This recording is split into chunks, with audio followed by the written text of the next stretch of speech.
What's up, everybody? Welcome back to another episode on Take TV. Today, me and my sous chef right here, she won't put face on the camera. We'll be showing you guys how to make a peach dump cake. Alright, so first, of course, you need peaches.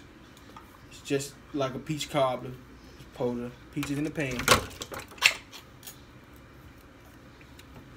Go ahead, pour the second can.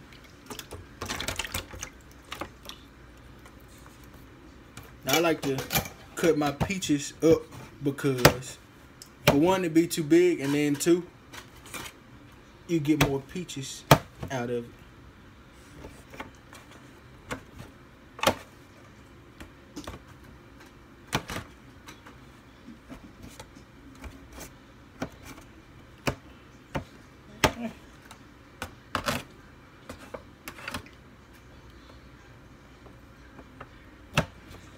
Okay, I got most of them cut,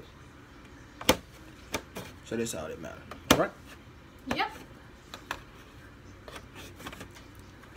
Okay. Now, hold this for me. One thing that I forgot to get was some cinnamon. Use nutmeg too, so I'm just gonna use some nutmeg instead. Nutmeg is pretty much a season to taste. How much nutmeggy you want your cake to be. To season your peaches.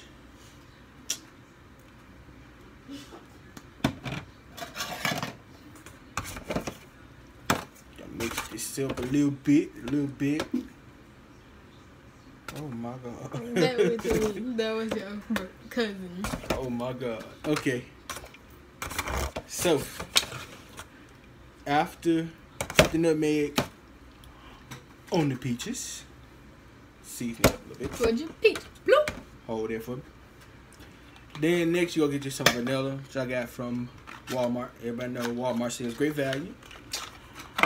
And gotta open it. Okay.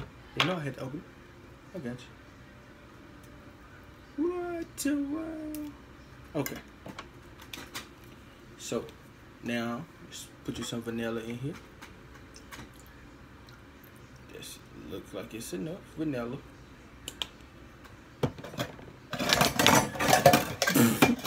Malfunction. Okay, so then you stir your vanilla up inside your peaches. Well, not inside the peaches. Inside the juice that's in the peaches. Yeah. Let it marinate.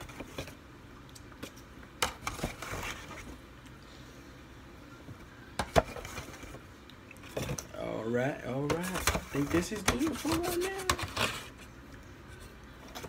And then, here you go. Hold it for me. And next, what you're going to need is some cake mix. It doesn't necessarily have to be Duncan Hines, Butter Golden cake mix. I just chose to use Duncan Hines. You can get Pillsbury. You can get Betty Crocker. It doesn't matter. It doesn't even have to be Butter Golden. You can probably use Any flavor. yellow cake mix. No, not any flavor. Well, you can use any flavor if you want to taste the flavor in the cake. Yeah, I'm letting my sous chef open it for me.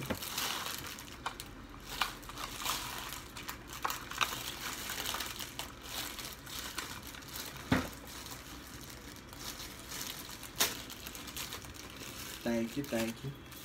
So then, once you finish putting the vanilla and the nutmeg and cinnamon on the peaches, the next step is to pour the cake mix on top.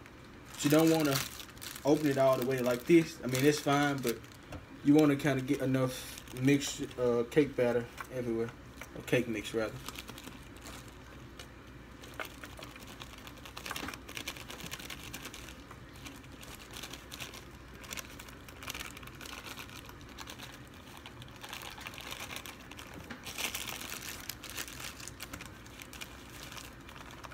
And you always have to use, you have to use the whole bag.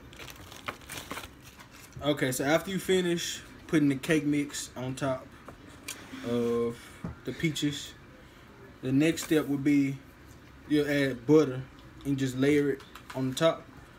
Now it's supposed to be cut into squares. Some of mine's cut into squares, some of it's not.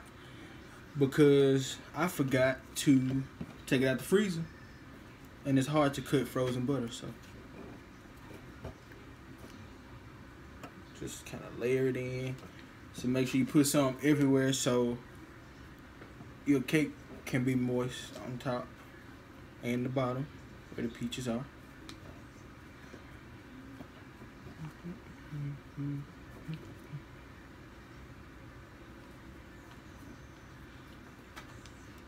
Peach cobbler is one of my favorite desserts, by the way. What is one of your favorite desserts? Angel food cake. Oh, Angel food cake is disgusting. and flan. I have never had flan, but I like Mexican desserts. comment down below which is better, angel food cake or peach cobbler. Well, obviously peach cobbler, because don't that many people eat angel food cake. You'd be surprised. When I worked at Kroger, a lot of people bought angel food cake. I There was a mean- lot of older people, granted, but it was a lot of people. I mean, I'm not older or nothing, but you know, my situation when I was in 3rd grade and I was with the devil because my teacher was the devil, and we had a party and I had angel food cake and it was good, and I got me some whipped cream on top of it, and it was fire. It was so light and airy and good and fire, so I like it. Alright, so once you finish putting the butter on top, you're going to bake it in the oven on 375 for about 50 minutes or so. Excuse. And I'll show you guys what it looks like when it's finished.